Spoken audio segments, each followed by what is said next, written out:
नमस्कार। प्रदेश का सबसे भरोसेमंद news channel India news Rajasthan देख रहे हैं आप। आपके साथ मैं अभिषेक पांडे। आप सभी का स्वागत है हमारे खास कार्यक्रम बड़ी बहस में।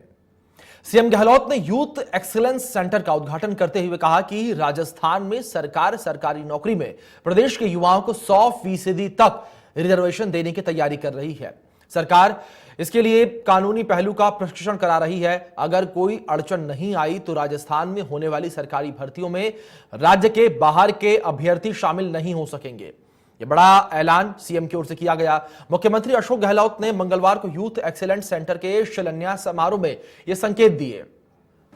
गहलोत ने कहा कि प्रदेश में पिछले कुछ वक्त से सरकारी नौकरियों में प्रदेश के युवाओं को आरक्षण देने की मांग उठ रही है, लेकिन सुप्रीम कोर्ट की भावना के हिसाब से कहते हैं कि वह ठीक नहीं है। मैं स्टडी करवा रहा हूं। अगर ऐसी स्थिति बनी देश के अंदर तो राजस्थान पहला राज्य होगा जहां युवाओं को पूरा आरक्षण मिलेगा। हमारे बच्चों की ही नौकरियां लगनी चाहिए। गहलोत ने कहा कि मैं इसलिए कह रहा हूं कि सुप्रीम कोर्ट कह रहा है कि यह आप कर नहीं सकते हैं। एक दो राज्यों ने फैसला किया, उसे मैं दिखवा रहा हूं और यह वादा है मैं आज आप लोगों से ही कर रहा हूं। मैं खुद चाहता हूं कि ऐसा काम करें कि आप खुद भी याद करते रहें। सीएम अशोक गहलोत ने कहा कि राजस्थान में सरकार बनने के बाद 1,25,000 से ज्यादा युवाओं को रोजगार मिल चुका है और 1 लाख नौकरियां प्रक्रियाधीन है, जबकि 1 लाख और भर्तियों को किया जाएगा। ऐसे में 3 लाख पदों पर युवाओं को रोजगार दिया जाएगा। फिर भी युवा धरना देते हैं, जो पूरी तरीके से गलत है। सीएम गहलोत ने कहा कि राजस्थान में इस बार बजट युवाओं पर केंद्रित होगा। मैं चाहता हूं कि खेल मंत्री, युवा बोर्ड के पदाधिकारी, आप सभी लोग देश भर की युवा नीतियों का अध्ययन करें। उनमें से जो भी नीति युवाओं के लिए फायदेमंद है हमें बताएं। हम उसे राजस्थान में भी लागू करेंगे ताकि प्रदेश के युवाओं को हर संभव मदद मिल सके। मुख्यमंत्री अशोक गहलोत ने कहा कि केंद्र सरकार ने युवाओं पर अग्निपथ योजना थोप दी है, जिससे 4 साल में ही युवा बेरोजगार हो जाएगा। उन्होंने कहा कि पेंशन जैसी सुविधा भी नहीं दी जाएगी, जिससे युवाओं के भविष्य को खतरे में डाला जाएगा। ऐसे में केंद्र सरकार को इस योजना को लागू करने से पहले लोकसभा राज्यसभा में चर्चा करनी चाहिए थी, ताकि युवाओं के हित को ध्यान में रखते ही तरीके से फैसला लिया जा सके। केंद्र सरकार सिर्फ कानून थोपने में विश्वास रखती है, जो कि गलत है। सीएम गहलोत ने कहा कि देश भर में युवा उग्र प्रदर्शन कर रहे हैं, पूरी तरीके से गलत है। हमें शांतिप्रिय तरीके से अपनी बात करनी चाहिए। सरकारी संपत्ति को नुकसान पहुंचाना किसी भी मांग का समाधान नहीं है। तो जिस तरीके से सीएम अशोक गहलोत की ओर से यह बयान सामने आया है, जिस तरीके से 100% आरक्षण प्रदेश के युवाओं को देने की बात की गई है नौकरियों में, ऐसे में सीएम अशोक गहलोत के बयान के बाद से ही सियासत जो है वो इस बयान पर शुरू हो चुकी है और वार पलटवार का सिलसिला भी अब शुरू हो चुका है। जहां एक और पक्ष की ओर से यानी कि खुद सीएम अशोक गहलोत की ओर से यहां पर बयान दिया गया है, तो वहीं विपक्ष की ओर से भी अब बयान आने शुरू हो चुके हैं।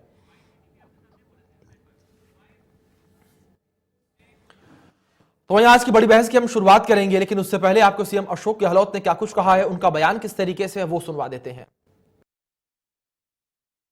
हम बड़े रूप में चाहते हैं। राजस्थान के अंदर अभी एक मांग उठी कि बच्चे जो राजस्थान के लिए आरक्षण कर दिया जाए। आरक्षण सुप्रीम कोर्ट के आदेश से हो नहीं सकता, परंतु कुछ राज्यों ने शुरुआत करी अभी ये, तो वो सिर्फ अपने वहां के बच्चों को ही भर्ती देंगे। वो सुप्रीम कोर्ट की भावना के कहते हैं कि वो ठीक नहीं है। मैं उसको एग्जाम में करवा रहा हूं। अगर ऐसी स्थिति बनी देश के अंदर, आप निश्चित रूप राजस्थान पहला राज्य होगा जो हमारे यहाँ के बच्चों का पूरा आरक्षण करेगा कि राजस्थान के बच्चों की नौकरी लगनी चाहिए। ये मैं इसलिए कह रहा हूं आपको, क्योंकि सुप्रीम कोर्ट कहता है कि आप ये कर नहीं सकते। एक दो राज्यों ने इसको फैसला कुछ किया है, क्यों किया है, कैसे किया है, वो मैं दिखवा के देखूंगा। तो मैं कुछ चाहूंगा कि आपके लिए ऐसा काम करें जो आप खुद भी याद कर सकें। हम बड़े रूप में चाहते हैं। राजस्थान के अंदर अभी एक मांग उठी कि बच्चे जो राजस्थान के लिए आरक्षण। तो यहाँ पर आपने सुना सीएम अशोक गहलोत को, किस तरीके से सीएम अशोक गहलोत जो हैं वो यहाँ पर बयान दे रहे हैं। किस तरीके से उन्होंने कहा है कि अगर संभावना हुई तो प्रदेश में 100% आरक्षण युवाओं को नौकरियों में दिया जाएगा। और जिस तरीके से सीएम अशोक गहलोत की ओर से बयान दिया गया है, इसकी ओर से अब विपक्ष भी जो है अब सीएम अशोक गहलोत पर हमलावर हो रहा है, प्रदेश सरकार पर हमलावर हो रहा है। जिस तरीके से यहाँ पर 100% आरक्षण देने की बात निकलकर राजस्थान में सामने आई है, इसके बाद से लगातार राजस्थान में सियासी हलचल जो है वो तेज हो चली है। और वहीं दूसरी ओर अगर बात सीएम अशोक गहलोत को लेकर करें तो सीएम अशोक गहलोत ने केंद्र सरकार को लेकर भी यहां पर हमला बोला। उन्होंने कहा कि केंद्र जिस तरीके से अग्निपथ योजना लेकर आई है, ये भविष्य के जीवन के लिए खतरा है, ये युवाओं के भविष्य के लिए खतरा है। और साथ ही साथ उन्होंने कहा कि केंद्र सरकार युवाओं के भविष्य को अंधकार में धकेलने का काम अग्निपथ योजना के माध्यम से कर रही है। चलिए चर्चा की शुरुआत करेंगे और हमारे साथ कुछ खास मेहमान जुड़ गए हैं। सबसे पहले आप सभी से उनकी मुलाकात करा दो। भरत बेनीवाल जी हमारे साथ जुड़े हैं, अध्यक्ष हैं राष्ट्रीय रोजगार संघ से। राखी राठौर जुड़े हैं, भारतीय जनता पार्टी के नेता। और स्वर्णिम चतुर्वेदी जी जुड़े हैं, कांग्रेस नेता हैं। आप तीनों मेहमानों का बहुत बहुत स्वागत है इंडिया न्यूज राजस्थान के मंच पर। और सबसे पहला सवाल यहाँ पर जिस तरीके से 100% आरक्षण देने की बात अब कही जा रही है राजस्थान के युवाओं को, भरत बेनीवाल जी आपसे ही चर्चा की शुरुआत करूंगा। आपने भी सुना यहाँ पर जिस तरीके से ये फैसला अब सीएम अशोक गहलोत लेने जा रहे हैं, किस तरीके से इस फैसले को आप देखते हैं? राजस्थान के ही युवाओं को 100% आरक्षण अब राजस्थान की नौकरियों में दिया जाएगा। जी हम इस फैसले का स्वागत करते हैं जी। किंतु क्या है, कई राज्यों में ये फैसला पहले भी किया गया था और उस फैसले में क्या है, सुप्रीम कोर्ट की जो एक बार पहले डिसीजन हुआ है उसके निर्देशानुसार मतलब संभव नहीं है ये चीज, लेकिन फिर भी हम कई राज्यों ने जो किया है उसमें कुछ कंडीशंस रखते हुए इन लोगों ने उसमें स्पेशली जो अपने ही राज्य को, जैसे पंजाब ने पंजाबी भाषा की जो है कि भी रखा, स्पेशली की कंडीशन रख दी कि भी पंजाबी भाषा आनी चाहिए। गुजरात में गुजराती भाषा के हिसाब से इस तरह से कई राज्यों में कर रखा है, लेकिन कुछ कंडीशंस रखते हुए हम लोग इसको कर सकते हैं। और जो 100% करने की बात है तो मुख्यमंत्री जी इसका लगातार हम लोग इसकी मांग कर रहे हैं मुख्यमंत्री जी से, और मुख्यमंत्री जी ने आज इसके लिए थोड़ा सा पॉइंट आउट किया, लेकिन उससे बहुत पहले से काफी समय से हमारा 2 से 3 साल हो गए लगातार इसको मांग को लेकर लगातार हमारे आंदोलन भी जारी है और लगातार इस मुद्दे को हम उठा रहे हैं। अगर इस पे थोड़ी सी अब चलो इन्होंने वास्तव में सीरियसनेस दिखाई है तो ये अच्छी बात है, लेकिन इसको जल्द से जल्द करें। ये ऐसा क्यों होता है कि मुख्यमंत्री जी की जब भी कोई जैसे बात होती है कि भी चाहे वो राजनीतिक मामला गड़बड़ाता है पूरे राजस्थान लेवल पे, कि भाई जैसे कोई सचिन पायलट जी का मामला हो या विपक्ष हावी हो, इस तरह की जब भी कोई घटनाएं होती है तो युवाओं से जुड़ी हुई मांगे इनको तुरंत याद आ जाती है सभी को। ये सरकार को तुरंत प्रभाव से एक के बाद स्टेप बाय स्टेप लेते हुए और तुरंत प्रभाव से इनका समाधान करना चाहिए। जैसे ही कोई मामला कहीं भी बिगड़ता हुआ दिखता है तब युवाओं की सबको याद आ जाती है कि युवा खिलाफ नहीं हो जाएं। सरकारों को जो अपने वादे किए इन्होंने, वो वादे आज से पहले नहीं, हमने कांग्रेस से उस वक्त जब इन लोगों ने जब चुनाव लड़ा था तो हमने हमारे इन लोगों ने कहा था कि हम अपने मैनिफेस्टो में भी आपकी मांग को, जब ये विपक्ष में थे, मांग को रख रहे हैं, लेकिन आज तक इस पर कोई भी समाधान अब तक नहीं हो पाया। आज भी केवल स्टेटमेंट है, जब धरातल पे आ जाएगा तब हम मानेंगे कि सच में कुछ हुआ है, अन्यथा सरकार को बड़े आंदोलन का सामना भी करना पड़ेगा। और हमारी आंदोलन की तैयारी भी हो चुकी थी, अभी हमें इन्होंने वार्ता पे बुलाया और आरती टोकरा मैम से भी हम मिले और जो है कुलदीप रांका जी से भी मिले सीएमओ में, तो इन्होंने कहा है, आश्वासन भी दिया है कि हम जल्द से जल्द इसका करेंगे। अभी 2 दिन पहले ही हम लोग मिले, पिछले शुक्रवार को भी, और आज भी हमारी सुबह वार्ता हुई है। जी ठीक है। राखी जी आपका रुख करूंगा। आपने भी सुना यहाँ पर किस तरीके से आप इस फैसले को देखती हैं, और अगर इस फैसले को देखा जाए तो कहीं ना कहीं राजस्थान के जो युवा हैं वो भी देश के अलग अलग हिस्सों में जाकर काम करते हैं, नौकरी करते हैं। ऐसे में राजस्थान में इस तरीके से करना और केवल राजस्थान के युवाओं को ही नौकरी देना किस तरीके से ठीक, किस तरीके से गलत? देखिए अभिषेक जी, हमारे कॉन्स्टिट्यूशन की एक भावना थी, एक फेडरल सिस्टम की हम लोग बात करते हैं। निश्चित तौर पे जब राजस्थान के युवाओं को फायदा होगा तो निश्चित तौर पे भारतीय जनता पार्टी भी उसके साथ होगी। लेकिन हम आर्टिकल 16 की अगर बात करें, जिसका संज्ञान लेते हुए सुप्रीम कोर्ट ने कई रूलिंग्स दी पहले भी कि 100% आरक्षण गवर्नमेंट की जॉब में आप नहीं रख सकते। आर्टिकल 16 ये कहता है कि किसी भी व्यक्ति से जो हमारे देश का नागरिक है उसको caste, creed, religion, birth place के माध्यम से कभी भी आप उसके साथ डिस्क्रिमिनेशन नहीं कर सकते। और मुझे लगता लगता है कि अगर इस तरह की बात अगर मुख्यमंत्री जी कह रहे हैं तो ये सिर्फ बयान से ऊपर कुछ नहीं है। बहुत खुशी होती अगर युवाओं के लिए सोचकर ग्राउंड लेवल पे कोई काम लेकर के आते, क्योंकि बहुत सारी ऐसी योजनाएं हैं जो कि मुख्यमंत्री जी ने बहुत सारे प्लेटफॉर्म से अनाउंस की, लेकिन अफसोस है कि वो ग्राउंड लेवल पे इंप्लीमेंट नहीं करा पाए। और बात सही की भरत जी ने कि अगर ये इंप्लीमेंट नहीं होगी तो ये सिर्फ और सिर्फ एक बयान के अलावा और कुछ नहीं होगी। यही प्रॉब्लम इस सरकार की है। और क्योंकि जब सरकार कभी क्राइसिस में आती है, कभी घिरती है, तो अलग अलग बयान देके चीजों को डाइवर्ट करने की बात की जाती है। मैं पूछना चाहती हूं मुख्यमंत्री जी से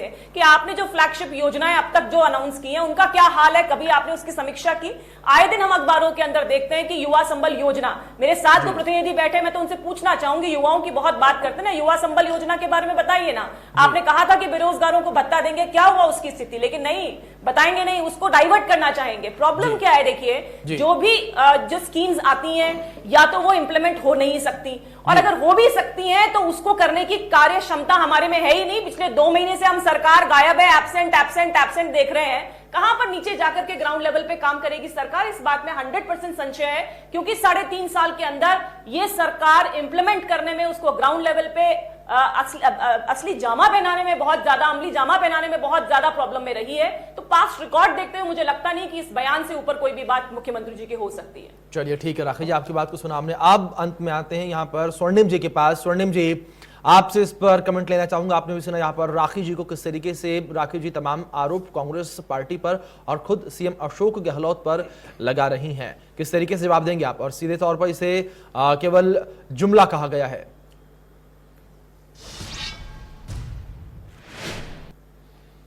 देखिए अभिषेक जी, जुमला शब्द किसके साथ जुड़ा हुआ है, किस नेता के साथ भारतीय जनता पार्टी के, वो तो सारी दुनिया जानती है जी। जुमला शब्द जो है देश में मशहूर उन्होंने किया था, जो भारतीय जनता पार्टी के उस वक्त राष्ट्रीय अध्यक्ष थे और आज केंद्रीय गृह मंत्री हैं। तो ये भारतीय जनता पार्टी की आदत है। भारतीय जनता पार्टी ये भूल जाती है जब हमारी योजनाओं पे, हमारे कार्य क्षमता पर, हमारे कार्यों पर जब ये सवाल उठाते हैं तो ये भूल जाते हैं कि लगातार 3.5 साल से भारतीय जनता पार्टी का राजनीतिक ग्राफ जनता के बीच में गिरता जा रहा है इन्हीं योजनाओं की बदौलत। आप बताइए, मैं 2 सवाल करना चाहता हूं। मैं सबसे पहले तो एक जवाब देता हूं, मुख्यमंत्री संबल योजना के बारे में आपने कहा, जिसमें हम 4,000 और 4,500 रुपए के जो है वहां पे बेरोजगारों को हमने भत्ता देने की बात कही थी। तो इसमें आप अगर देखें तो अब तक, आज तक जो ये मार्च गया है, इसमें 4,83,000 युवा इसका लाभ प्राप्त कर चुके हैं। दूसरी चीज, मैं एक जो फ्लैगशिप योजना है हमारी, जिस हमने जो घोषणाएं की, बजट में वादे किए, चाहे 50 यूनिट बिजली फ्री देने की बात हुई, उससे आगे कोई इस्तेमाल करेगा तो उसमें हम सब्सिडी दे रहे हैं, ये बिलों में आ रहा है। ये राखी जी के यहाँ बिल नहीं आया होगा, मुझे नहीं पता, लेकिन बिलों में आ रहा है। और सबसे बड़ी बात आप देखें, जो आप और योजनाएं हैं जो हमने लागू की, ओल्ड पेंशन स्कीम, वो हमने लागू की ताकि भविष्य सुरक्षित रहे।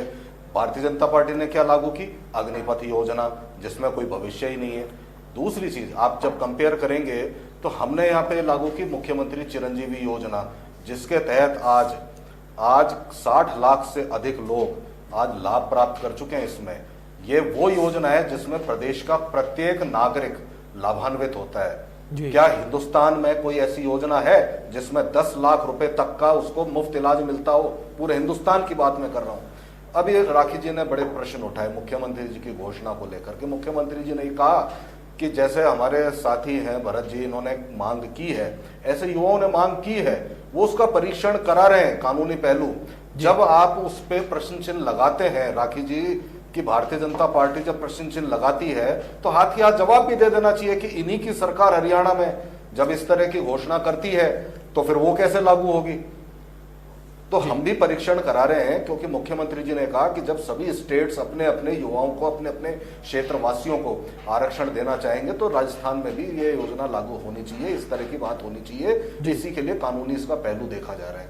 अब दूसरी चीज ये है, क्या मैं ये जानना चाहता हूँ राखी जी से, क्या भारतीय जनता पार्टी इसके विरुद्ध है, राजस्थान में लागू नहीं हो, सिर्फ हरियाणा में लागू हो? क्या ये कहना चाहती है? क्या ये बताना चाहती हैं कि मुख्यमंत्री चिरंजीवी योजना जैसी बड़ी उत्कृष्ट योजना या ओल्ड पेंशन स्कीम जैसी योजना, क्या इनकी भारतीय जनता पार्टी की सरकार इन सबका विरोध करती है? क्या ये नहीं मिलनी चाहिए?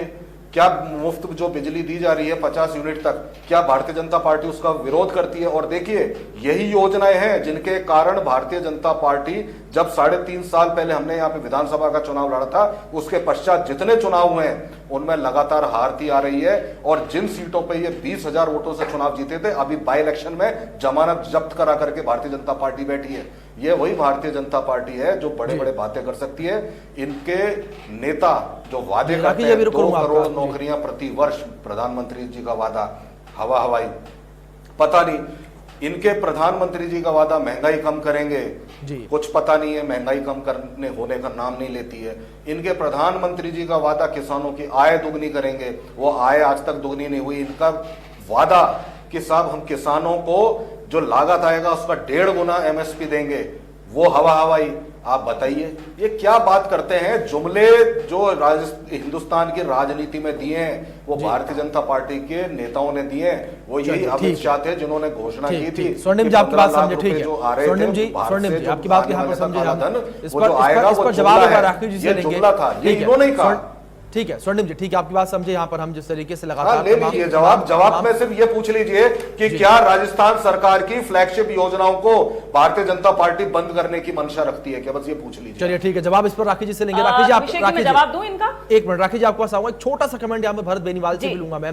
भरत मैं आपका रुख करूंगा, और यहाँ पर जिस तरीके से योजना की जिस तरीके से बातचीत चल रही है, जिस तरीके से सीएम ने खुद कहा है अशोक जी ने कि पाइपलाइन के अंदर है, इसको लेकर जो है अध्ययन किया जाएगा, और आपने भी कहा स्वागत करते हैं। लेकिन एक छोटा सवाल यहाँ पर यह है कि जिस तरीके से आप अध्यक्ष हैं राष्ट्रीय रोजगार संघ के, क्या आपको ऐसा नहीं लगता कि जो बाहर के युवा हैं, जो दूसरे राज्यों के युवा हैं, उनके साथ भी यहाँ पर गलत हो रहा है? क्योंकि राजस्थान के भी तमाम युवा जो है दूसरे शहरों में, दूसरे राज्यों में जाकर जो है वो पढ़ाई लिखाई करते हैं, फिर वहीं पर वो सेटल होकर नौकरी करते हैं, और ऐसे में दूसरे राज्यों के युवाओं को राजस्थान में नौकरी नहीं मिलेगी। किस तरीके से देखते हैं आप? सर बिल्कुल, वी आर इंडियन, और राजस्थानी हो, चाहे गुजरात से हो, चाहे एमपी से हो, चाहे हरियाणा से हो, सभी लोग भारतीय हैं। सबसे पहली बात तो ये है।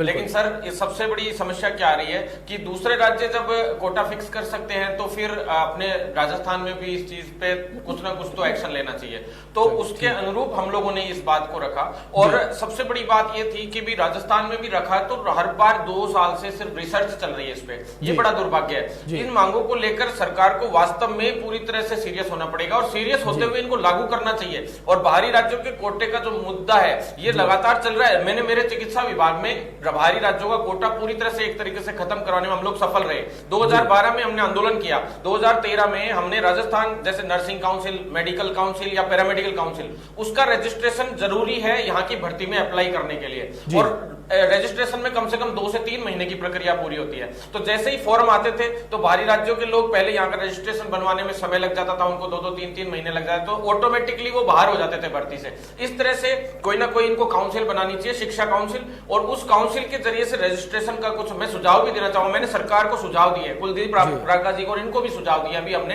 पिछली वार्ता में, कि इस तरह से इसको काम को रखा जा सकता है। आप काउंसिल में इन तरीके से रखिए आप सारे मामलों को, और पूरे पॉइंट टू पॉइंट हम लोग आपको तरीके भी बता देंगे। रिसर्च की जरूरत ही नहीं पड़ेगी गहलोत साहब को, अगर करने की मंशा होगी तो 100% ये काम हो सकता है। और सरकार से हम तो इतना ही कहना चाहते हैं कि युवा बहुत पीड़ित है, और सबसे बड़ी बात बाहरी राज्यों का कोटा तो है ही है, लेकिन जैसे चिकित्सा विभाग में हम बाहरी राज्यों का कोटा एक तरीके से बाहरी राज्यों को 100% रोकने में कामयाब रहे।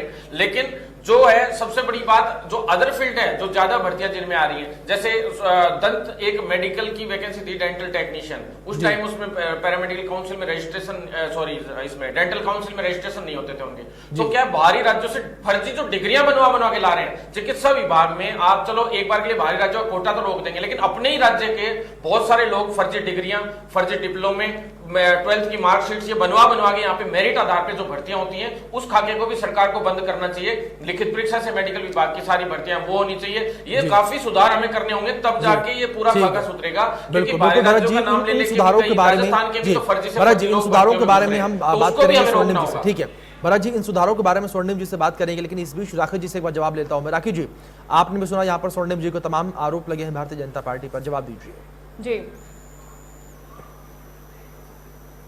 जी देखिए अभिषेक जी, जिस तरह से अभी बात हो रही है, भरत जी जो बात कह रहे हैं वो बिल्कुल ठीक बात है कि क्योंकि भर्तियों के अंदर 2 बातें हैं। देखिए पहली बात कि जो भर्तियां निकाली जाती हैं वो किस तरह से भेंट चढ़ती है। आज राजस्थान जो है वो पूरे देश भर में इस बात के लिए मतलब बात यह है कि वहां पे लगातार जो है आपकी भर्तियां जो है वो निरस्त हो रही हैं, नकल जो है यहाँ पे गिरोह परचम पर फैलाता है अपने, टॉप पे चल रहे हैं हम लोग। तो देखिए जब तक सरकारी भर्तियों के अंदर ये लोग इस तरह की एक्टिविटीज को रोकेंगे नहीं, तब तक मुझे लगता है ये सिर्फ और सिर्फ बयान से ऊपर कुछ भी नहीं होगा। दूसरी बात, अभी रीट लेवल 2 की इन्होंने जो बात की, मैं बताना चाहूंगी इन्हीं के मंत्री ये बात कह रहे हैं कि अगर सीबीआई की जांच होती तो ऊपर तक मंत्री इसके अंदर फंसते। क्यों मुख्यमंत्री जी आकर के ये बात नहीं कहते कि रीट लेवल 2 के अंदर जो ऊपर तक के लोग इन्वॉल्व थे उनको पनिशमेंट करने का काम नहीं किया? मैं पूछना चाहती हूं कि आपने तो नकल विरोधी कानून भी बनाया था, नकल विरोधी कानून बनने के बाद भी ऐसा क्यों हुआ कि कांस्टेबल की भर्ती के अंदर आपके पास प्रॉब्लम हो गई, उससे पहले जो भर्ती है ऐसा ही भर्ती उसमें आपको प्रॉब्लम हो गई, क्यों ऐसा हुआ? तो क्या है, सरकार अंदर बंद कमरों में बैठ करके जब काम करती है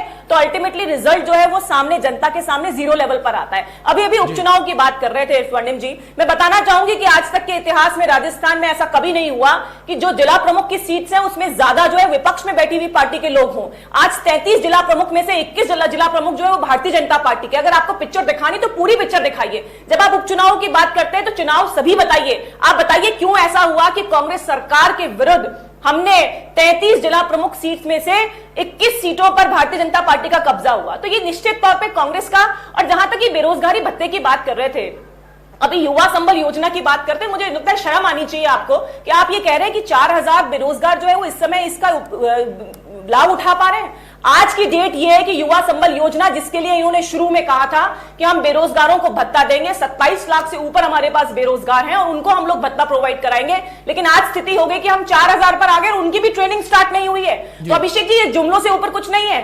चिरंजीवी योजना की सच्चाई मैं बताती हूं आपको कि बड़े बड़े हॉस्पिटल्स ने अभी तक भी चिरंजीवी योजना को नहीं अपनाया है। अभी भी बड़े बड़े हॉस्पिटल्स जो इन्होंने रख रखे हैं उसके अंदर आप अभी भी देखेंगे कि हेल्प डेस्क नहीं है। चिरंजीवी योजना जो एसएमएस में आपने इंप्लीमेंट करी थी उसमें भी अभी बेसिक दवाइयां नहीं मिल रही हैं। आप देखिए, आपने व्यवस्था कुछ करी नहीं, आपने अनाउंसमेंट किए बड़े बड़े, पब्लिक को ख्वाब दिखाया बड़ा बड़ा, लेकिन आपने एसएमएस के अंदर अव्यवस्था जो है वो पूरी तरह से फैली। और वो पर्ची सिस्टम अभी भी याद होगा स्वर्णिम जी, जब आपके मंत्री और मुख्यमंत्री जी जाके पूछते हैं तो बताते हैं पर्ची दे दी जाती है कि बाहर से जाके दवाइयां लेकर आइए। तो देखिए, जब तक आप ग्राउंड लेवल पे जाके चेक नहीं करेंगे कि क्या एक्चुअल पोजीशन है उन योजनाओं की, मुझे लगता है ये सिर्फ और सिर्फ टीवी के सामने बोलने में अच्छा लगेगा, लेकिन जनता इससे राजी नहीं है। चिरंजीवी योजना में हॉस्पिटल्स कर क्या रहे हैं? प्रॉब्लम कुछ और है, ऑपरेशन कुछ और हो रहे हैं, इसलिए हो रहे हैं कि कहीं और से हमको पैसा रियम्बर्स हो जाएगा। तो इस तरह की योजनाएं आपके लिए सक्सेसफुल नहीं हो पाई, इसमें सुधार की आवश्यकता। और जब सुधार के लिए कहते हैं तो ये लगातार ये बात कहते हैं कि आपको तो इन योजनाओं से समस्या है। अरे भाई, समस्या हमें इस बात से है कि आप इंप्लीमेंट नहीं करा पाते हो।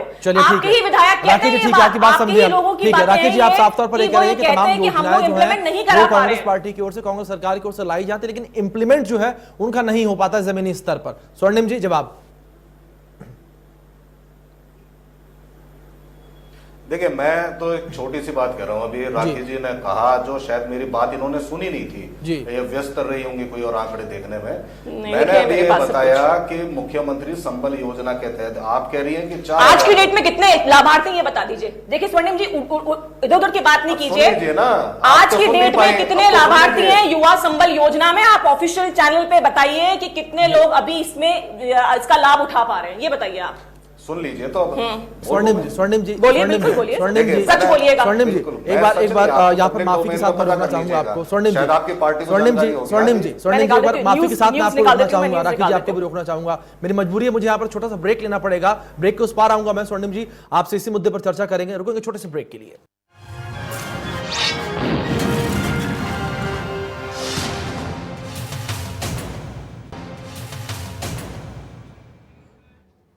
चलिए, ब्रेक के बाद एक बार फिर से आप सभी का स्वागत है बड़ी बहस में, और एक बार फिर से हम चर्चा की शुरुआत करेंगे, चर्चा को आगे बढ़ाएंगे।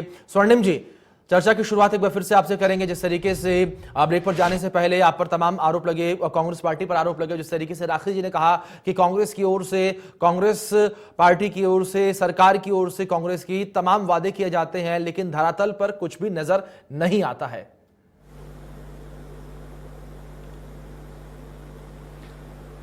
देखिए, मैंने आपको कहा ना कि मैंने अभी भारतीय जनता पार्टी की केंद्र सरकार द्वारा, मोदी जी द्वारा जो वादे किए गए थे, मैंने उनकी जानकारी आपको दी। जानकारी तो सबको, मैंने तो दोहराया भर था, उन पर किसी ने कोई जवाब नहीं दिया। लेकिन अभी जो बात आ रही थी, जो मैं क्लैरिफिकेशन देना चाहता था, वो ये था कि अभी राखी जी कह रही थी, मैंने कहा था 4,000 रुपए जो है मेल को और 4,500 अभी कितने लाभान्वित है वो बता दीजिए। अभी कितने लाभान्वित है आज की डेट में, ये बता दीजिए ना। 4,83,000 लोग लाभान्वित हो चुके हैं। सुनिए, आज की डेट में कितने लाभान्वित, आज कितने लोगों को आप दे रहे हैं बेरोजगारी भत्ता, ये बता दीजिए सर। और सुनिए, नहीं, सबको मालूम चले ना क्या कर रही है सरकार, मालूम चले कि ग्राउंड लेवल पे कितने लोगों को भत्ता मिल रहा है। सर, आपका भी नॉलेज बढ़ेगा। रोजगार प्रतिवर्ष देने वाली सरकार सर नहीं बताएंगे। अभिषेक जी देखिए, चोर की कहानी में कहा, ये नहीं बताएंगे। राकेश जी, आपको पूरा समय दिया मैंने। राकेश जी, ब्रेक पर जाने से पहले मैंने आपको पूरा समय दिया था। सुन लेते हैं यहाँ पर स्वर्णिम जी क्या कह रहे हैं, इसके बाद आपसे जवाब देंगे। आपको भी जवाब देने में आसानी रहेगी। लोग लाभान्वित हैं, ये बता दीजिए। ठीक है राखी जी, आपकी बात मैं समझ रहा हूं, मुद्दा आपका भी बेहद गंभीर है और बेहद अहम है। आऊंगा आपके पास, एक बार स्वर्णिम जी को सुन लेते हैं पहले। स्वर्णिम जी,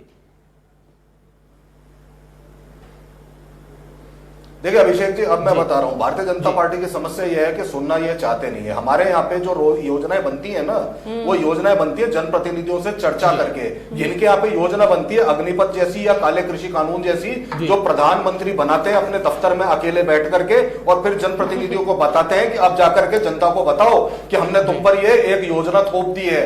तो ये भारतीय जनता पार्टी की कार्यशैली है, यह कांग्रेस की नहीं है। इसीलिए कांग्रेस जब काम करती है तो वहां पे युवाओं से भी पूछती है, भरत जी से पूछती है, जब इनकी मांग होती है तो उसको लेकर के मंथन करती है। इसीलिए आज मुख्यमंत्री जी ने कहा कि हम मंथन कर रहे हैं क्योंकि हमारे साथ ये मांग आई है।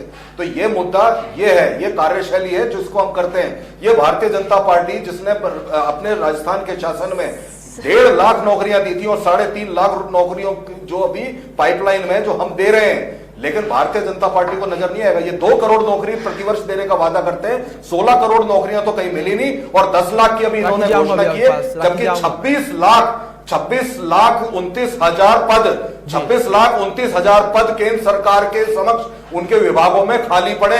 2 लाख वैकेंसी थी सेना में भर्ती होनी थी, जिसके लिए आंदोलन कर रहा था युवा, लेकिन निकाली क्या आपने? 4 साल के लिए, 4 साल बाद जिनमें से 75% को रिजेक्ट करके घर भेज देंगे, वो योजना। तो ये छलावे भारतीय जनता पार्टी की आदत है। जब खुद काम नहीं कर सकते तो दूसरों के कामों पर भी आपको उंगली उठानी है। अरे भैया, चैनलों पे उंगली मत उठाओ। अगर इतनी बुरी योजनाएं हैं हमारी या आपकी इतनी अच्छी योजना है तो जनता के बीच जाकर के अपनी अग्निपथ के लिए समर्थन मांग करके देख लो, एक बार पता पड़ जाएगा ग्राउंड लेवल पर क्या है। ये मैं आपको बता रहा हूं, ये कार्यशैली है भारतीय जनता पार्टी की। ना किसी से मंथन करना, ना चर्चा करनी, ना स्टेक होल्डर से बात करनी। अगर 4,83,000 स्वर्णिम जी आपकी बात समझिए, सहायता पा सकते हैं, स्वर्णिम जी, इसमें दिक्कत है। ठीक है स्वर्णिम जी, आपकी बात समझे। ठीक है राखी जी, ठीक है, आप कहिए क्या कह रहे थे, आप किस तरीके से आप जवाब देंगे? यहाँ पर लगातार जो उंगलियां हैं, सवालिया निशान जो है वो भारतीय जनता पार्टी पर और केंद्रीय नेतृत्व पर भी उठ रहे हैं। देखिए, अपनी योजनाओं के बारे में कुछ बताएंगे नहीं। एक्चुअली प्रॉब्लम ये है, एक ऐसी सरकार जिसने 3.5 साल के अंदर जितना समय विधानसभा में नहीं बिताया, उससे ज्यादा से समय होटलों में बिताया, ऐसी सरकार से आप क्या उम्मीद करते हैं कि वो ग्राउंड लेवल पे इंप्लीमेंट कुछ भी कराएंगे? देखिए, सरकार की तरफ से हमेशा से ऐसा ही प्रयास किया जाता है कि अनाउंसमेंट किए जाएं, लेकिन उसको ग्राउंड लेवल पे, और जब भारतीय जनता पार्टी इस बात को उठाती है कि आपकी इन योजनाओं में ये कमियां हैं, आपको ग्राउंड लेवल पे यहां काम करने की जरूरत है, तो ये बोलते हैं कि हमें इन चीजों का हम लोग विरोध कर रहे हैं, जबकि विरोध नहीं है। कमियां बताना विपक्ष के तौर पर हमारी नैतिक दायित्व भी बनता है, और उसी के माध्यम से हम बताना चाहते हैं कि यहां प्रॉब्लम है। 2002 के अंदर भी इन्हीं मुख्यमंत्री जी ने एक बार जो गवर्नमेंट शिक्षक हैं उनके लिए इस तरह का कोई प्रोविजन किया था, जिसने सुप्रीम कोर्ट से लताड़ लगी और उसके बाद में उसको रोका गया था। तो बिना किसी बेस के अगर अपन किसी चीज को उठाएंगे आगे, तो निश्चित तौर पे उस पर क्वेश्चन आएगा कि आप सिर्फ और सिर्फ उनकी भावनाओं को, उनकी एक्सपेक्टेशन को उठा रहे हो, ऊंचा लेके जा रहे हो, जबकि आपने तैयारी कुछ करी नहीं है। दूसरी बात, अग्निवीर योजना के बारे में अभी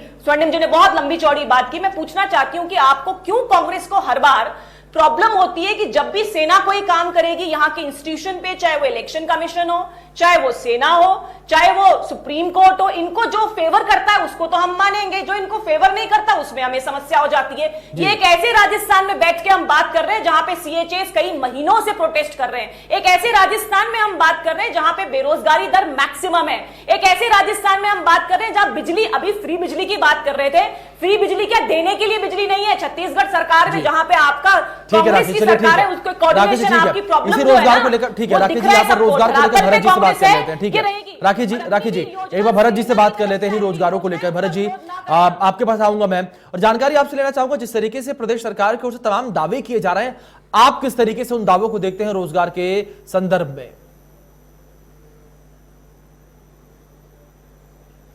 जी देखिए, रोजगार देने के दावों को तो आज तक सिर्फ दावे ही रहे हैं, और मैनिफेस्टो का तो एक सिस्टम करना चाहिए। जो भी पार्टियां आती हैं, जो अपना मैनिफेस्टो लेके आती हैं चुनाव के वक्त, तो उनपे 420 का मुकदमा भी दर्ज होना चाहिए अगर वो मैनिफेस्टो पूरी नहीं करती है तो। सबसे बड़ी बात तो ये है, क्योंकि लगभग ये बेवकूफ बना के 90% उनमें मांगे पूरी नहीं हो पाती, और जनता, युवा, जो भोला वाला युवा है, किसान है, मजदूर वर्ग है, जो भी शोषित वर्ग है, जो सारे लोगों को बढ़िया बढ़िया गोलियां दी जाती हैं अच्छी अच्छी, और ये इस प्रकार की प्लानिंग्स लेके आते हैं, इतनी जोरदार हवा बनाते हैं और शानदार डेमोबाजी करके चुनाव जीत के आ जाते हैं। उसके बाद डिबेट्स होती है, तो डिबेट्स में क्या होता है, कांग्रेस हो चाहे बीजेपी हो या अदर पार्टी, जो एक दूसरे पे आरोप लगाते रहते हैं, वो उसके लिए ये बोलेगा, ये उसके लिए वो बोलेंगे, बात पहुंच जाती है किसी तीसरे मुद्दे पे, बात चल रही होती है रोजगार की, उससे कोई मतलब नहीं रहता। ये बड़ा दुर्भाग्य है, इस तरह की चीजों पे भी ध्यान देना पड़ेगा। फिर रोजगार के मामले में सबसे बड़ी बात मैं बता रहा हूं आपको, जब सोशल मीडिया का जमाना है, इतना हाईटेक हो गया सारा सिस्टम, तो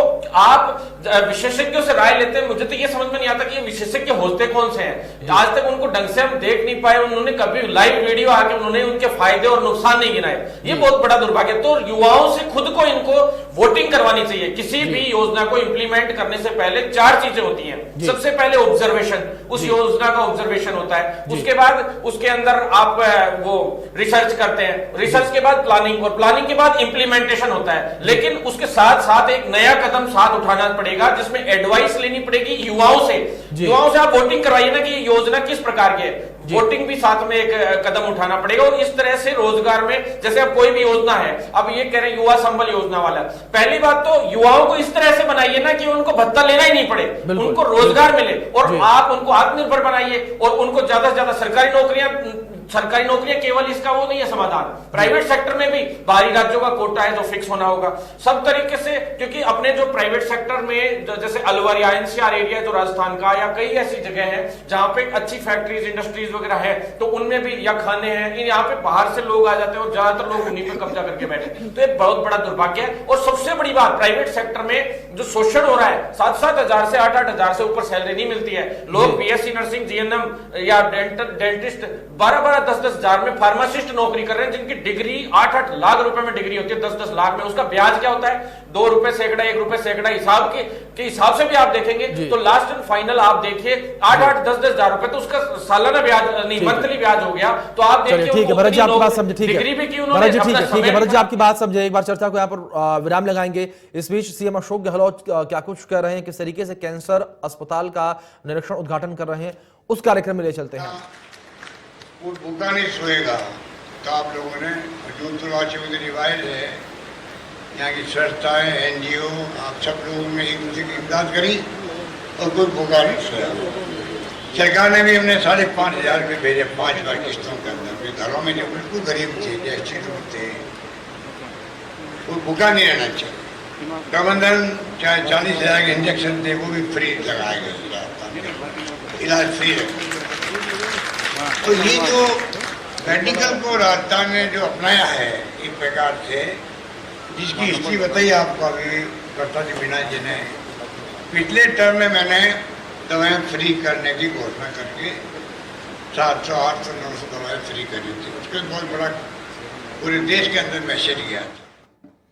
चलिए, सीएम अशोक गहलोत को इस वक्त आप सुन रहे थे, किस तरीके से सीएम अशोक गहलोत जो है यहाँ पर सभा को संबोधित कर रहे थे। और बहस का रुख एक बार फिर से करते हैं, और स्वर्णिम जी आपका ही रुख करूंगा मैं। जिस तरीके से आपने यहाँ पर भरत जी को भी सुना, भरत जी न तो पक्ष के हैं न तो विपक्ष के हैं, जिस तरीके से युवाओं की बात उन्होंने आपके बीच रखा, यहाँ पर विपक्ष की ओर से आरोप नहीं लगे, खुद युवाओं की ओर से आरोप लगे हैं कि सरकार की ओर से तमाम योजनाएं तो लाई जाती हैं, लेकिन लाभ जो है वो जनता तक, या यूं कहें कि युवाओं तक जो है, जो युवाओं के लिए योजनाएं बन रही हैं वो सीधे तौर पर नहीं पहुंच पा रहा है।